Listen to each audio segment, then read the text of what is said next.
Hello, welcome back once again in microcontrollers and applications sub practical session. Now today we are going to see the experiment number 10, practical number 10 of this subject. It is given in your manual. The aim of this experiment is to develop an assembly language program to generate pulse and square wave by using timer delay. So in this experiment, we have to generate an square wave with the help of microcontroller 8051 using the concept of timer delay. So in the previous practical session, we have seen the generation of delay with the help of using a register. Now today we are going to see the generation of delay with the help of timers of 8051 microcontroller. So in this experiment, we have to use a timer for the concept of generation of delay. So in a square wave, we know the square wave is nothing but a continuously high and low signal. So it will be high for certain amount of time and will be low for same amount of time. So the amount of time which it will be high and low, that is known as what? The delay, and that delay is going to be generated with the help of timer of 8051. So let us see what is given in our manual, the sample program of this experiment. So in the sample program, you are able to see in this experiment, it has given us, as you can see in the sample program, to generate a square wave by using timer delay for the count value FFF2H. So in this particular sample program, it has directly given us the count value. So with the help of this count value, we have to generate a delay with the help of timer, and similarly we have to generate a square wave by using timer delay for count value of FFF2H. So let us see the program of this particular sample program. So the program which is given in your manual also, this is a program which we are generating the delay with the help of using timer. So the starting with the first instruction ORG000H means we are starting our program from first memory location of 8051, that is 000H. Now, first of all, move T mod comma hash 01H. We are deciding the timer, which timer we are using for generating the delay. So we know in 8051 there are two timers, timer 0 and timer mode, and which mode we are and which timer we are using in which mode. It is very important to decide that. So for that we are using tmod register of 8051. So in tmod register we are giving immediate value 01. So in such a way that which timer is selected, timer 0 is selected, and it is selected in which mode, time mode 1. Okay, so with the help of giving immediate value 01H in tmod register, the timer 0 is selected and it is operated in which mode? Mode 1. So in mode 1 we know the timer is operated as 16-bit timer, means we are able to use the whole value of timer's whole count value, that is FFFFH. So maximum count value must be 65,536 in decimal with the help of mode 1, that is timer 0 operated in mode 1. So initially first we are deciding the timer and we are using in which mode. So with the help of this instruction move T mode comma hash 01H, we are deciding the timer 0 operated in mode 1. Now the count value which is given in our program, so we are loading that count value. As you know, the timer, each timer is of how many bits? 16 bit. So the lower count value is stored in lower byte and higher count value is stored in higher byte. So for that, first we are loading the lower byte value of this count FF2H. So the lower count value is F2H. So this F2H is loaded in timer lower byte. So we are using timer 0. That's why move TL0 hash 0 F2H. तो हम लोग क्या कर रहे हैं अभी यहाँ पे 16 बिट का टाइमर यूज करें तो 16 बिट का टाइमर जो डिवाइड होता है वो कितने में डिवाइड होता है? दो 8 बिट में डिवाइड होता है. तो जो लोअर 8 बिट काउंट वैल्यू है वो हम लोग टाइमर लोअर बाइट में लोड कर रहे हैं, और जो अपर 8 बिट काउंट वैल्यू है वो हम लोग किस में लोड कर रहे हैं? टाइमर हायर बाइट में. तो मूव TH0 हैश 0 FFH. ये आपको 0 मैंने बताया कि जब भी हम अल्फ़ाबेट यूज़ करते हैं अपने डेटा में तो उसके लिए प्रिकॉशनली यहाँ पे हम लोग आगे क्या यूज़ करना पड़ता है? 0 यूज़ करना पड़ता है. तो जब भी हम लोग अल्फ़ाबेटिकली इमीडिएट डेटा लोड करते हैं कोई भी रजिस्टर में तो प्रिकॉशनली वी हैव टू यूज़ 0. तो ये प्रिकॉशनरी 0 है. बाकी आपका लोअर बाइट क्या है? F2 और अपर बाइट क्या है? FFH. तो टाइमर हायर बाइट में FFH चला गया, टाइमर लोअर बाइट में F2H चला गया। फिर उसके बाद आप क्या कर रहे हो, कॉम्प्लीमेंट कर रहे हो पोर्ट 1 की 5th बिट पे, यानी आप जो स्क्वायर वेव जनरेट कर रहे हो वो आप स्क्वायर वेव कहाँ पे जनरेट कर रहे हो, माइक्रो कंट्रोलर की पोर्ट 1 की 5th बिट पे।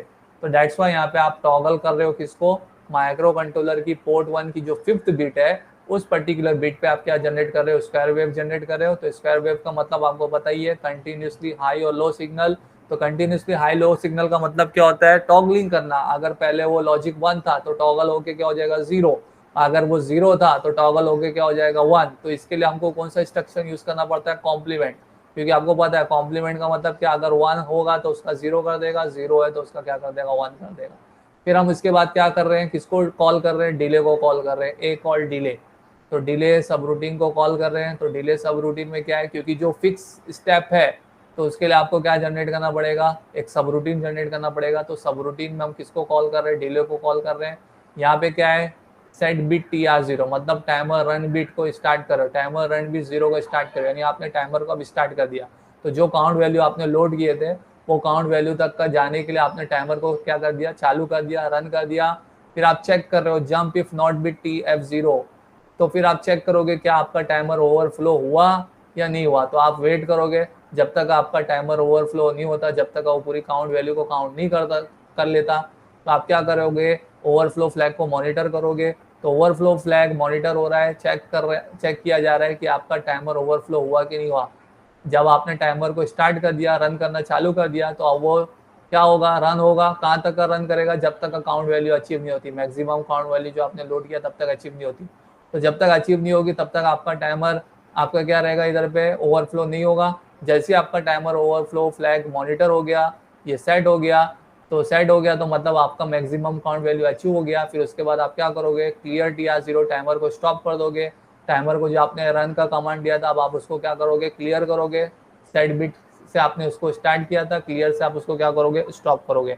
तो टाइमर रन बिट को आपने क्या किया, 0 दिया, तो उससे आपका टाइमर स्टॉप हो गया।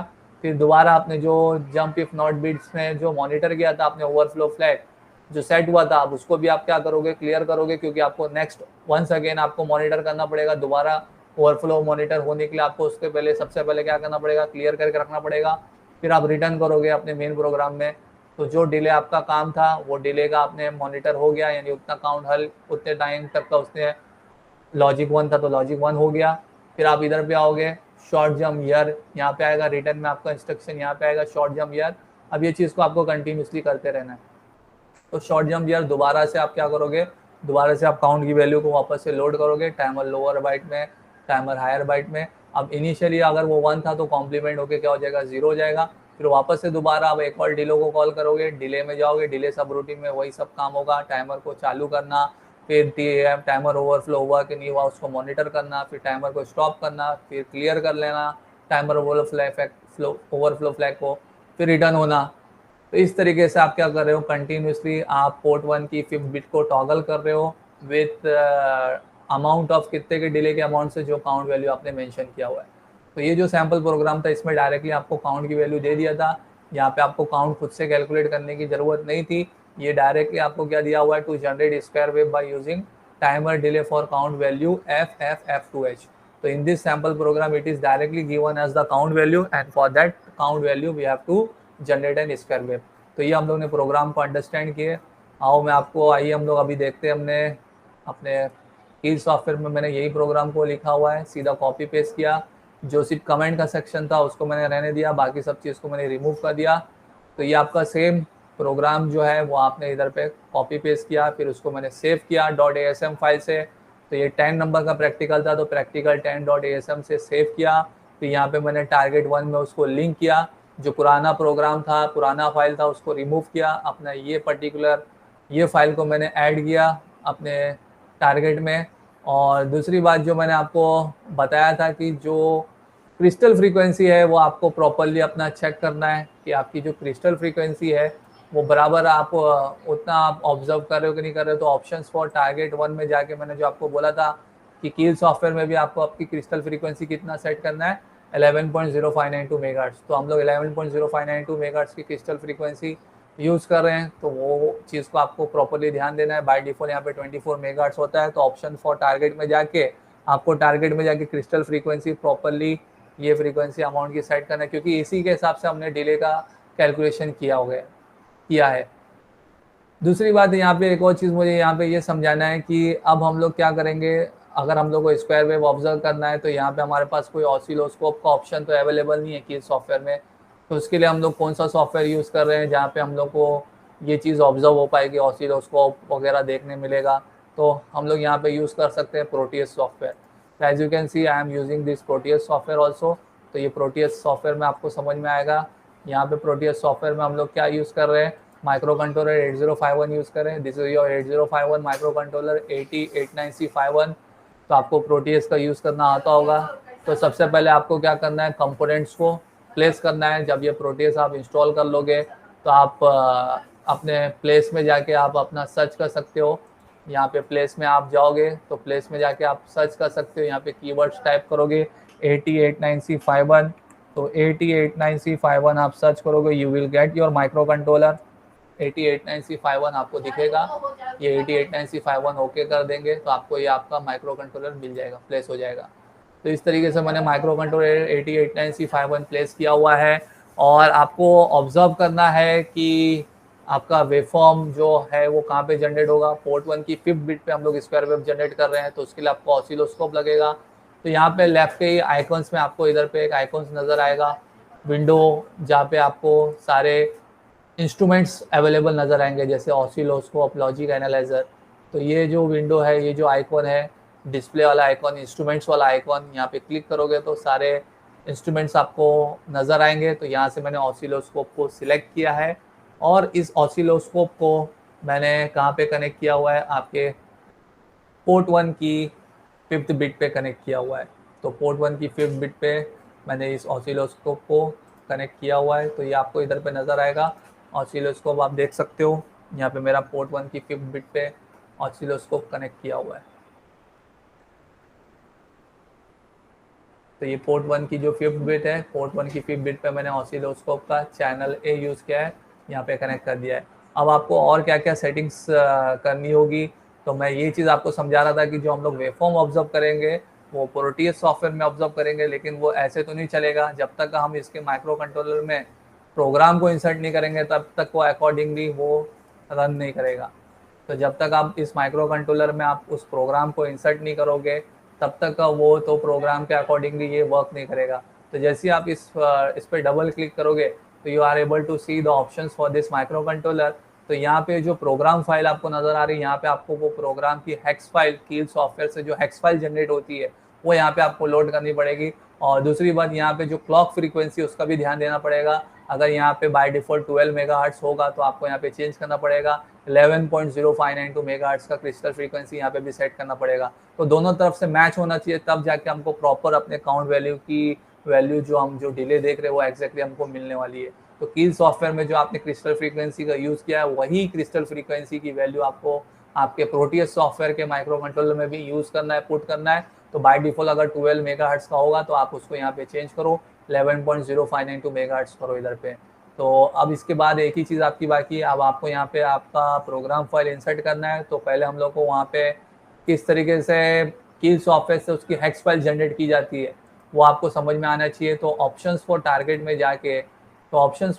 में जाके अगर आप यहाँ पे आउटपुट पे जाएंगे तो यहाँ पे एक मार्क किया होता है क्रिएट हेक्स फाइल। तो जब तक बाय डिफ़ॉल्ट ये मार्क किया हुआ नहीं रहता है, लेकिन आपको यहाँ पे क्लिक करना होगा तभी वो हेक्स फाइल क्रिएट होगी।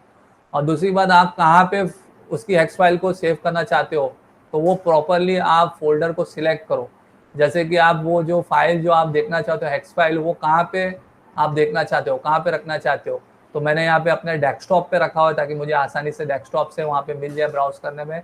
तो जिस तरीके से आप भी प्रॉपरली लोकेशन को सिलेक्ट करो, सिलेक्ट फोल्डर ऑब्जेक्ट्स, तो यहाँ पे आप ऑप्शन को देख सकते हो, यानी वो हेक्स फाइल आपकी जो जनरेट होगी तो वो आप कहाँ पे देखना चाहते हो, उसको कहाँ पे प्लेस करना चाहते हो। तो मैंने यहाँ पे डेस्कटॉप पे रखा है अपने आसानी के लिए। और क्या नाम से वो ये नाम से दिखाई देगा आपको, वो हेक्स फाइल जो नेम ऑफ एग्जीक्यूटेबल है, तो आप वो हिसाब से आप यहाँ पे लिख सकते हो। जैसे कि अगर मैंने यहाँ पे ARKP लिखा हुआ है तो वो ARKP के नाम से आपको इधर पे वो फाइल नज़र आएगी, हेक्स फाइल जो जनरेट होगी डेस्कटॉप पे। अगर आपको कुछ और रखना है, आपके प्रैक्टिकल से रिलेटेड आपको रखना है, जैसे स्क्वायर वेव जनरेट करो तो आप स्क्वायर लिख सकते हो। तो कहने का मतलब ये है कि ऑप्शन 4 टारगेट में आउटपुट में जाके आपको इतना ये चीज़ ध्यान रखना पड़ेगा। पहली बात तो कौन से पाथ में आपको सिलेक्ट करना है, फाइल को सेव करना है, तो वो आपने आसानी के लिए जहाँ पे आप इजीली एक्सेसिबल कर सको, मैंने डेस्कटॉप पे रख दिया है। क्रिएट टेक्स्ट फाइल का टिक मार्क होना चाहिए और वो नाम जो आप कौन से नाम से फाइल को सेव करवाना चाहते हो। तो इतनी चीज़ हो गई, तब जाके आपको क्या करना है, आपने प्रोग्राम को यहाँ पे लिख लिए। अब इसके बाद प्रोग्राम लिखने के बाद, सेव करने के बाद, आफ्टर लिंकिंग, टारगेट में लिंक वगैरह करने के बाद, फिर यहाँ पे आप जाओ बिल्ड करो। बिल्ड के ऑप्शन में आपको 0 एरर 0 वार्निंग नज़र आएगा। फिर यहाँ पे आप देखेंगे किस तरीके से आपका यहाँ पे हेक्स फाइल का काम क्रिएट होना चालू हो रहा है, बिल्ड हो गया, फिर यहाँ पे रिबिल्ड भी हो गया।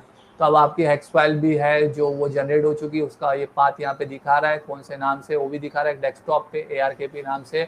यहाँ पे आपकी हेक्स फाइल भी जनरेट हो चुकी। तो आपको अगर देखना चाहते हो तो आपकी हेक्स फाइल नज़र आएगी, जैसे कि मैं आपको डेस्कटॉप पे दिखा सकता हूँ। मेरे डेस्कटॉप पे आपको मेरी हेक्स फाइल नज़र आएगी आपको यहाँ पे। तो all of you able to see, ये डेस्कटॉप पे मेरे आपको मेरे फाइल जो मैंने प्रोग्राम की जो फाइल है उसकी हेक्स फाइल यहाँ पे नज़र आएगी, ARKP.x। तो मैंने ARKP के नाम से उसको सेव किया था, तो ये ARKP.x की ये जो फाइल यहाँ पे आपको नज़र आ रही होगी। फिर इसके बाद अभी हम लोग क्या करना है, अपने वही प्रोटियस सॉफ्टवेयर में जाना है। प्रोटियस सॉफ्टवेयर में जाके यहाँ पे डबल क्लिक करके आपको आपकी प्रोग्राम फाइल प्रॉपरली, अभी यहाँ पे मैंने बाय डिफ़ॉल्ट पहले से मैंने वही सेव किया था, आप दोबारा पे जाओ, डेस्कटॉप से ओपन कर लो, इसको यहाँ पे सेव कर दो, ओके कर दो। ठीक है, तो इतना काम जब हो जाएगा, now you are able to run the Proteus software. अब आप प्रोटियस सॉफ्टवेयर में आप रन कर सकते हो। तो आप जैसे ही रन करोगे, you are able to see channel A में आपको एक हाई मैक्सिमम फ्रीक्वेंसी की आपको कुछ वेव नज़र आ रही है। वो क्लियर नहीं हो पा रहा है कि इट इज़ स्क्वायर वेव और नॉट। तो आप यहाँ पे इसका जो हॉरिजॉन्टल टाइम पोजीशन है, यहाँ पे टाइम पोजीशन की इसकी वैल्यू कम करो, ये ज़्यादा है तो ज़्यादा फ्रीक्वेंसी दिख रहा है, आप इधर पे कम करोगे, now you are able to see properly your square wave. तो हम लोग ने पोर्ट 1 की 5th बिट को चैनल ए से कनेक्ट किया है, तो properly we are able to see. तो चैनल ए पे ही खाली आपको यहाँ पे वेव फॉर्म नज़र आ रही है, this is a square wave. तो जो स्क्वायर वेव आपको काउंट वैल्यू के हिसाब से दिया हुआ था आप वहाँ पे देख पा रहे हो। तो अगर मैं यहाँ पे मॉनिटर करूँ कि ये पूरी स्क्वायर वेव का टाइम पीरियड कितना है जो हम लोग ने काउंट वैल्यू यूज़ की है, तो what we are able to find 60 microsecond. तो you are able to see, जो मैंने कर्सर को प्लेस किया है पूरा एक कंप्लीट साइकिल जो ऑन टाइम ऑफ टाइम मिला के, तो कितना ऑब्जर्व हो रहा है मुझे, 60 माइक्रोसेकेंड। तो ये पूरी कंप्लीट जो स्क्वायर वेव जो जनरेट हुई है, वो जो काउंट वैल्यू के हिसाब से हम लोग ने जो पुट किए, उसका पूरा टोटल टाइम पीरियड कितना है, 60 माइक्रोसेकेंड का। और single on time off time अगर देखा जाएगा तो सिंगल टाइम का डिले जो है वो आपको कितना ऑब्जर्व हो रहा है, 30 माइक्रोसेकेंड का ऑब्जर्व होगा। तो 30 माइक्रोसेकेंड का डिले है, तो कंप्लीट स्क्वायर वेव का टाइम पीरियड कितना है, 60 माइक्रोसेकेंड का है। तो 60 माइक्रोसेकेंड के हिसाब से आप इन्वर्स करोगे तो you will get the frequency of this square wave. तो स्क्वायर वेव की frequency something to be around आपको 16.67 किलोहर्ट्ज़ की मिलेगी।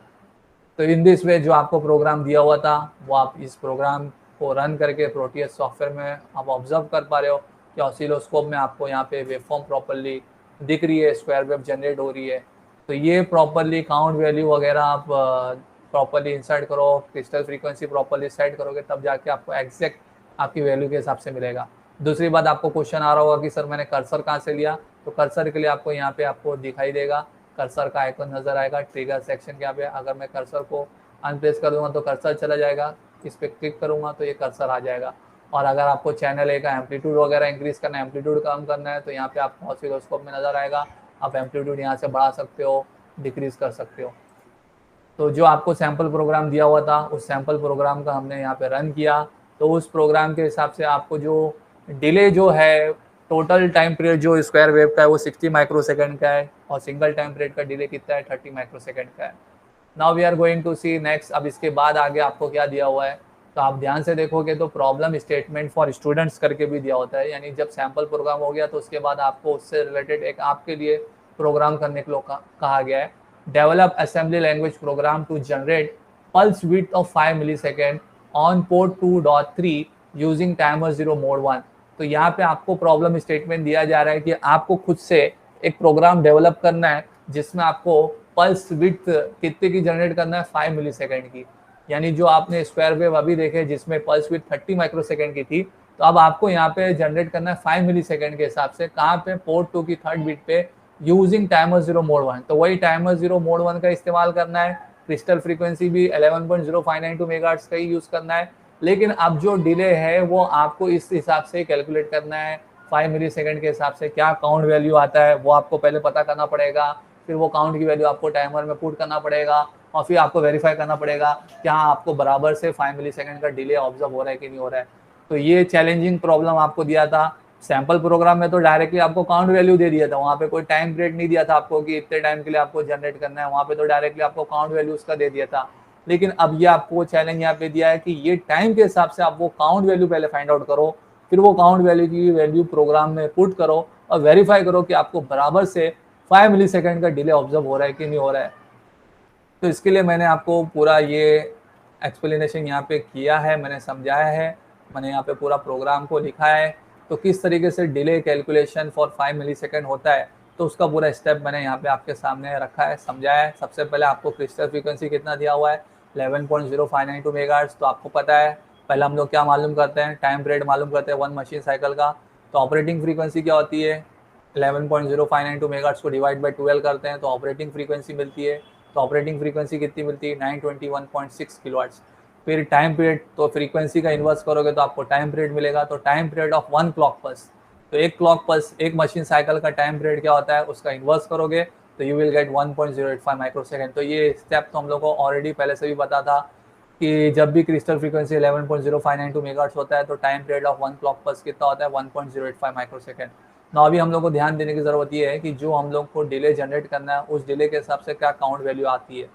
तो number of clock pulses required, तो कितनी क्लॉक पल्सेस लगेगी पहले वो मालूम करना होता है।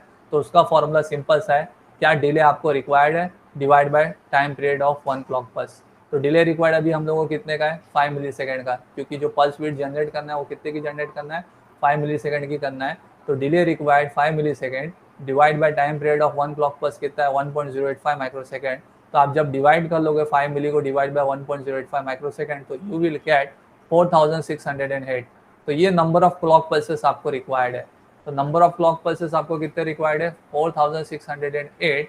तो इसके हिसाब से आप काउंट वैल्यू मालूम कर सकते हो। तो maximum count minus number of clock pulses, तो काउंट जो निकलेगा वो maximum count minus number of clock pulses. तो using 16 bit timer maximum count कितना होता है 65,536। तो 65,536 minus number of clock pulses required 4608। तो आपको मिल जाएगा आंसर कितना आएगा आपका 60,928। ये डेसिमल वैल्यू है, इसका हेक्स में कन्वर्ट करोगे यूजिंग कैलसी तो 60,928 डेसिमल का हेक्साडेसिमल जो नंबर आपको मिलेगा EE00H, क्योंकि हमको टाइमर में हेक्स वैल्यू पुट करना होता है, हम लोग हेक्साडेसिमल वैल्यू को पुट करते हैं। तो हेक्साडेसिमल वैल्यू आपकी जो आएगी वो आएगी EE00H। तो मतलब टाइमर लोअर बाइट में आपको 00H पुट करना पड़ेगा, टाइमर हायर बाइट में आपको EEH पुट करना पड़ेगा। तो हमको प्रोग्राम में अभी खाली क्या चेंज करना है, हमको हमारे प्रोग्राम में अभी काउंट की वैल्यू चेंज करना है। टाइमर लोअर बाइट में 00 पुट करना है, टाइमर हायर बाइट में EE पुट करना है। किस लिए 5 मिली सेकेंड के डिले पाने के लिए। तो with the help off timer अब हम लोग कितने का डिले जनरेट करेंगे 5 मिली सेकेंड का, क्योंकि प्रोग्राम में क्या बोला है क्वेश्चन में क्या बोला है 5 मिली सेकेंड की पल्स विड्थ जनरेट करना है। तो जो डिले है वो कितने का चाहिए आपको 5 मिली सेकेंड। तो 5 मिली सेकेंड के हिसाब से आपने काउंट कैलकुलेट किए। तो टाइमर लोअर बाइट में 00H, टाइमर हायर बाइट में EEH। और दूसरी बात जो आपको अभी यहाँ पे जो जनरेट करने बोल रहा है वो कौन सी जगह पे जनरेट करने बोल रहा है पोर्ट 2 की 3rd बिट में। तो सिंपल इतने सारे थोड़े बहुत माइनर चेंजेस आपको करने पड़ेंगे आपके प्रोग्राम में। तो टाइमर लोअर बाइट में आपको क्या वैल्यू पुट करना है 00। तो मैं यही प्रोग्राम में एडिट कर रहा हूँ आपके सामने।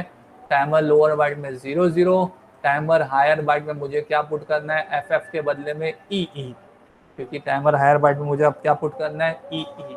और जो मुझे वेवफॉर्म जो जनरेट करना है वो पोर्ट 2 की 3rd बिट पे जनरेट करना है। तो मैं यहाँ पे भी चेंज कर देता हूँ, पोर्ट 2 की 3rd बिट पे चेंज कर देता हूँ। तो सिंपल इतने प्रोग्राम के चेंजेस मुझे करना था, मैंने चेंजेस कर दिया, सेव करूँगा। फिर इसके बाद वही टारगेट बिल्ड रिबिल्ड ये सब करना है ताकि दोबारा उसकी हेक्स फाइल उस तरीके से जनरेट हो जाए। तो मैंने यहाँ पे ऑप्शंस फॉर टारगेट में ट्रांसलेट बिल्ड रिबिल्ड कर दिया, इसकी हेक्स फाइल भी जनरेट हो गई। अब मुझे प्रोटियस में जाके क्या चेंजेस करना पड़ेगा, प्रोटियस में मुझे जाके इतना चेंजेस करना पड़ेगा, जो वेब फॉर्म अभी पहले हम लोग ने पोर्ट 1 की 5th बिट के लिए यूज़ किए थे, अब मुझे यहाँ पे अपने प्रोग्राम में मैंने चेंज किया है, उसको कितने पे कर दिया है पोर्ट 2 की 3rd बिट। तो अब हम लोग को पोर्ट 2 की थर्ड बिट पे जाके कनेक्ट करना पड़ेगा। तो यहाँ से ये कनेक्शन को रिमूव करता हूँ, डिलीट दिस वायर, और अपने ऑसिलोस्कोप को मैं उस तरफ जाके यूज़ करता हूँ ताकि मैं पोर्ट 2 की थर्ड बिट पे कनेक्ट कर सकूँ। पोर्ट 2 की थर्ड बिट पे कनेक्ट करना है हमको, तो वहाँ पे प्रॉपरली यूज़ करना पड़ेगा। तो पोर्ट 2 की थर्ड बिट आपको यहाँ पे नज़र आ रही है। पोर्ट 2 की थर्ड बिट पे डायरेक्टली हम लोग कनेक्ट कर देंगे चैनल ए पे।